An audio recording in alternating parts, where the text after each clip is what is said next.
do it. The meeting is now streaming live, it's telling me. Oh, well, there we go. Setting it up, redirecting. Looks promising. Hurrah! We're in. Right, I'm going to just reduce that. Good morning, ladies and gentlemen of your Legal Fairy Godmother. Got a proper treat today. Guests. I love it when we have guests. For those of you who do not know, I'm Heather. I'm the owner of the group. I mean, you've been asleep if you've not noticed who I am by now, and you're in the group. So, and it's lovely to have with us this morning the fabulous Faye Cornhill. Welcome, Faye. Through the miracle of Zoom, and it properly is a miracle because my tech is not great, and because Faye has given me a brilliant YouTube video about how to work out how to do this, we're joining you live from our living rooms or our working spaces at home. And so I hope if you are joining us live, you are very, very, very welcome. If you can see the little blue thumbs up thing down in that bottom right hand corner of your screen, press it, and then we know you're here and with us. If you are watching on the catch up, do the same thing so that we also know that you're with us. Comments in the feed are welcome. I can't guarantee that we will pick them all up during the course of this because that involves me pressing buttons whilst talking. God help me, that would be bad. But if you are joining us, pop some things in the feed. If we don't pick them up during the course, we'll pick them up afterwards. Right, what's the word? Housekeeping over. Introductions. The fabulous Faye. Thank you for joining us. It's lovely to have you with us. Because it's a big week, isn't it? It's a big week and lots of things are going on, so you've managed to squeeze us into your packed schedule. Tell us why it's a big week in the Cornhill household. Well, other than being glued to the presidential election, obviously in between interviews and stuff, I launched a book. I wrote a book, and this week is launch week, so it officially came out on Monday. I can barely believe that it's only Wednesday. Like, that's mind-boggling, really, because I feel like I've been on a roller coaster this week. But yes, I wrote a book, and the book looks like this. Snap! There you go, snap. Everyone who's anyone's got one, darling. So yeah, big week. I've been writing this book for a year now. So in many ways, it's like a relief sense for me this week. But finally to unveil it. Yeah. But very exciting, and I'm really happy to be here. Thank you so much. So perhaps let's start off with those people who don't know you and have not yet met the fabulousness that is Faye Cornhill. Tell us about what you do in your normal day jobs when you're not writing novels. This isn't a novel, but when you're not writing books, tell us what you do in your day job and how this little project came about. So my day job is helping people who work in the wedding industry to build successful and profitable businesses. That's what I do. I work with people on an individual basis, and I also head up a membership called the Wedding Business Club, which, Heather, you very kindly came and got us all out of a muddle early on during lockdown. We all loved that. Thank you so much. So I captain that team. We're a group of almost 350 people, and that's what I do. That's my day to day. And in terms of where the book came about, I'll be honest, this was not on my agenda at all. I think everyone says that. Absolutely. Everyone says that. I wasn't going to do this, but... Yeah, I wasn't going to write a book. But I didn't really think I had enough to say to constitute a book. But I started thinking about what was useful for me when I started my business. And yeah, things have changed. Like, information is so much more accessible than 12 years ago. You had to really hunt around for an answer then. And I'm so relieved for our industry in a way that information is freely available. But there didn't seem to be a book. And I'm a bit old school. If I have a question or I want to learn something, I really like buying a book and sitting down and reading said book. And then after that, enjoying going and taking action, doing something with the information that I've learned in the book, I looked around and it didn't really exist. So I thought, well, maybe I should write it. And then I did. Good for you. I love a really simple answer. Well, there was nothing. I needed something. I made something. That's the solution, isn't it? That's pretty much what happened. So what I particularly like about this is, it's a really easy read. I'll tell you now, I read it cover to cover in 2 hours on Sunday morning. Oh my God, you're a genius. I properly waded through. Obviously, I'm not trying to set up a business, so perhaps I read it with a slightly different eye, but nonetheless, it's very digestible. But I really like the little calls to action all the way through the book. You must now do something. I know. Because that, I think, is a really good way of not just engaging people, but getting that I can do it and I will do it, rather than just I'm going to talk about it. And a lot of the book is about the mindset of what to do, not necessarily just the practical doing. Yeah, I'm glad you've picked up on that, actually, because from like being a reader myself, like if you could see my bookshelf behind me, I've in fact, in 2019, I set myself a goal of reading one book a month, which doesn't sound much, but actually, like that was quite a lot for me, and it really just ignited something inside of me. I just became a consumer of words, of ideas, of different ways of doing things. And one of my favorite things about a book was something that led me to go and take action, because I think it's all well and good talking about things, and I'm you know me, Heather, I like to talk, you like to talk, we're a good combination, but there's only so much talking you can do. It gets to a point where if you are not going to take action, you're not going to go and do the thing that will move you and your business on, you're at a sticking point. And that's why people end up not moving forward. Outside of this year, let's say, if you are not taking action in the direction of your goals and aspirations for your business, you are standing still. And when you're standing still, you're actually falling behind the curve. So I'm glad you picked up on that. I'm glad you like those. Yeah, I really like that, because I'm very much one for, as you say, I could talk all day. I was in a profession where I was paid to talk.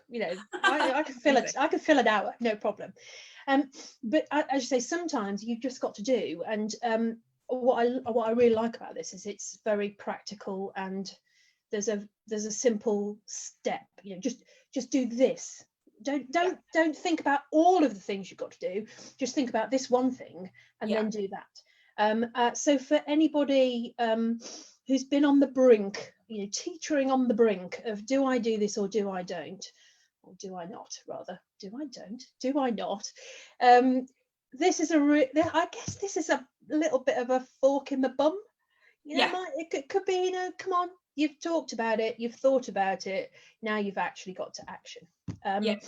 So for anybody in the group who perhaps is in that scenario, the lovely, we're talking to the lovely Sonia Marie from Event HR quite recently, and we were talking about side hustles, which at the moment are a bit of a godsend if you're in the wedding industry and your wedding business is basically ground to a complete halt with the joy of COVID.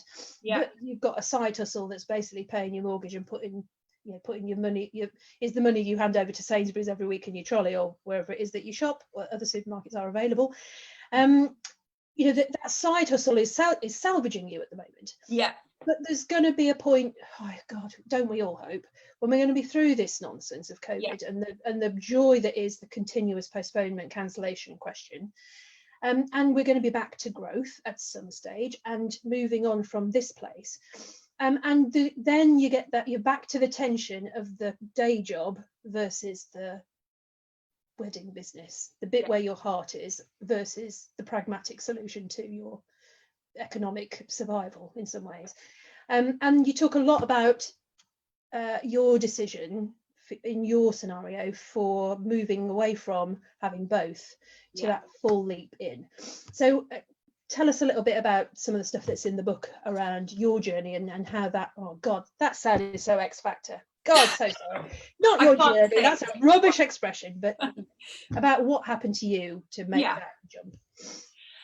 So yeah, for a long time, I was running my wedding photography business and working full time. And I know that's the same for a big proportion of people who work in the wedding industry. You know, there's no shame in having your business for 10 years and still working your other job. Like, I'm not a business coach who teaches like, right, that's it, sever all the ties you have with everything else and go full steam ahead, unless that is what someone is telling me, like my situation allows. So I ran my wedding photography business, I worked full time, and I had 2 babies. So I had quite a juggle situation for a long time. There was probably a good 3-year period where I was doing all of those things. And part of me was always waiting for the moment. I don't know really what I was expecting. Maybe like a parting of the seas and someone waiting. The light came down from the clouds and said, now. Yeah, now is your moment, Faye. And of course that doesn't happen. And you just end up, it's like a donkey with a carrot, isn't it?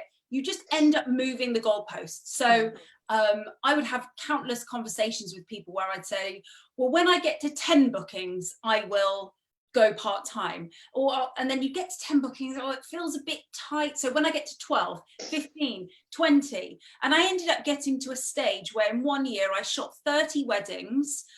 Half of that year I was pregnant, the other half of the year I was breastfeeding. I was working full time, and I was just like, this is not the life that I want. And it was almost like the penny drop moment where I realized something's going to have to give for me to take the step forward. I need to take a step back to leap forward. And I'll be honest, when I left that corporate job, we scrimped for a year. We didn't go on holidays. We didn't have takeaways. We didn't do all of those fun things, because I knew in the long term, that good stuff was going to come for me. And I just needed to batten down the hatches just for a little bit to allow me to get there. And for me, it was time. I needed time to focus on the game in hand that I knew would take me forward.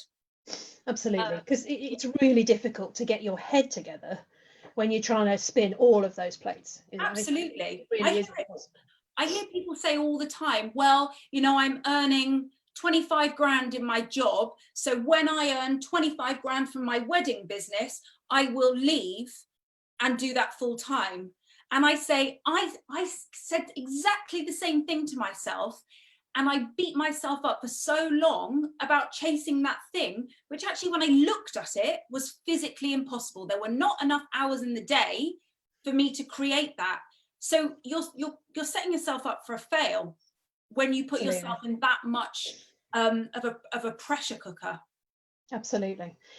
So hopefully, if there are people who are watching this live or on the catch up and thinking, ooh, that's sounding horribly familiar, but my God, this can't possibly be a good time to jump, can it? This can't possibly be a good time to jump. Where do they start? Where? There's lots of stuff in this book, so we could say go and buy the book. That would be a nice simple solution. But we're not here to flog the book, although we're here to talk about it. What do you think are some of the key sort of milestones in that process of deciding to move on, and where do people go for some help in reaching those milestones and getting through them? Yeah, I think it's about being realistic about your circumstances and the race that you are running. Not that it's a race, it's a marathon, we all know that, but staying in your lane instead of looking at what everyone else is doing. I did that for so long. I'd be like, well, hang on, I know that photographer over there, obviously because that's where I started with my wedding photography business, and she's left her job and she's only been doing it for 6 months. Look at that person over there, she's bought a new fancy car and she's only shot 3 weddings, and I've been doing this, and there's that constant like noise in your head about what everyone else is doing. And I think we just have to stay in our lane. It sounds cheesy, but it's so true, and it's such valuable information when someone says that to you. It's so true, because the speed at which you grow your business will be different to everyone else's, but the projection of your business is also totally different to everybody else's. It's not a race. 2020 has shown us that it certainly is not that, and sometimes things are going to take longer than we suspected it would. And I think that's a really important observation of this situation that we find ourselves in. So I'm a big one for goal setting. You'll know there's a big section in the book about that. And I want people to do that and be realistic about their situation instead of chasing the coattails of someone else's success. Oh, that is so true. And social media really, really does not help. No. That concentration, does it? I mean, God, if ever there was a look at how shiny and fabulous my life is set up, that social media platforms are those, and yeah, there's hiding to nothing. Yeah. So if someone is interested in finding a copy of this and having a read of it and buying a copy of it, more to the point, where do they go? We'll put the links in, but tell us about where you're appearing currently with this product. So it is on Amazon. We sold more than we expected.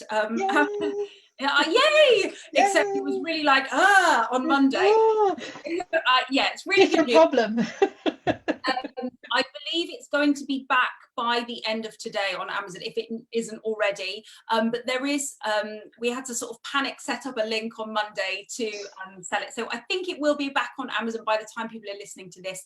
If not, I will drop a link in the comments in the Facebook group where people can buy it. Fabulous, that would be great. So be patient, I think, is the short message for this week, whilst our publishing arm, i.e.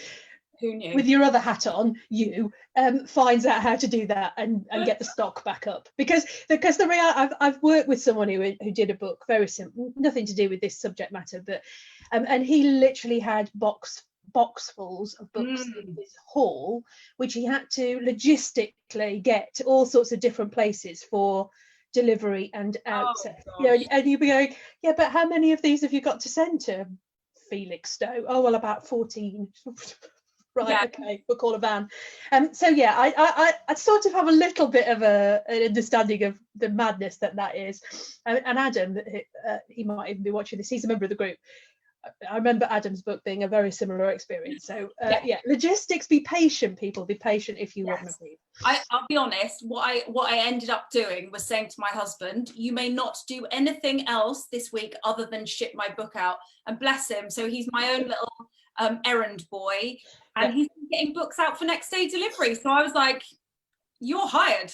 Yeah, absolutely. That was me for the guy that I was working with. I was wrapping up in brown paper and heading off to the post office 3 times a day with this little parcels. Going, can you send that, please? Please send that, please. Yeah, first name goes with the woman on the counter. It's fab. Fabulous. Well, look, I wish you all the very best of success with this book. If anyone, can I just say, also from my own perspective, I love page 130. Okay, so I'm going to make people buy it and go and look at page 130, and all will be revealed. But that's a cliffhanger. Even I'm my favourite page of the book. What else on page 130? I shall be going to check. You should know. Right, so there you are. That's my recommendation. Go. All the book is great, but page 130, that's the key. Thank you, Heather. That means a lot. Thank you so much. And like, I feel obliged to sort of, as a sort of figure in our industry, say thank you to you for your relentless commitment to helping people this year, because I know you went far and beyond of what is expected of you. Like, you came to speak to the hundreds of members in my club, and honestly, the feedback was so good. You've been so brilliant, and I think you're fab. I do. So thank you to you. Well, thank you for leading the cheer. That's very kind of you. It has been a fundamentally challenging and very unusual 12 months, hasn't it? And I think we've got still a lot of the ride yet to go. But it's nice to talk about something which isn't postponements, cancellations, and goodness knows what else. And very much more, let's look forward. Let's see where the good stuff can Yeah. still be found. You know, it might, maybe not now, and maybe that's a hard message for a lot of people, and I don't underestimate that at all. But you know, we have. I'm very much a glass half full. I Yeah. expect you are the same. You know, and I don't dwell for a long time in the bugger, it's lockdown tomorrow, and oh, I'm very much right after lockdown. What we're going to do? What we're going to do after lockdown? So this, if you are looking for material to pass away the next 28 days, there you go. Whether you are buying it or not, I think it's still a great time to reflect and plan for next year and see where the opportunities lie, because there will be. And if you've enjoyed this, do pop onto the link, go find Faye, go find her group. She's on all the usual channels, Instagram, Pinterest, you name it, it's there. Stuff that I'm too old to understand. No, you're not, Heather. Oh, shut up. Yes, I am. Anyway, if you have enjoyed it, please pop some comments in. We are both around for the rest of the day, although I'm sure we've got other things pending, but we will try and answer what we can. If you've got any questions, links for the purchase will be in the feed. If you wish, yes, I will go and I'll leave a comment in the group with the link. Thank you, Heather. Fantastic. And thank you again for coming to join us and for telling us all about your new project, because it is a cracker. It's a proper cracker. I will fess, I don't read very many books. I'm not a reader. I do too much screenwriting and paperwork during the day. I read very few business books. Don't usually like them. Did really enjoy this. So you've definitely chalked something up. This is unusual for me. Yay! I've won Heather over with this book. Brilliant. Thanks ever so much for being with us. Enjoy the rest of your day. Thanks, guys, who've joined us on the feed. If you joined us for the catch up, brilliant to have you with us. And we will continue to find you interesting and useful and helpful and informative and creative and fabulous people to talk to you about your business and help you as much as we can. So thanks a lot. Have a good rest of the day. Take care. Bye.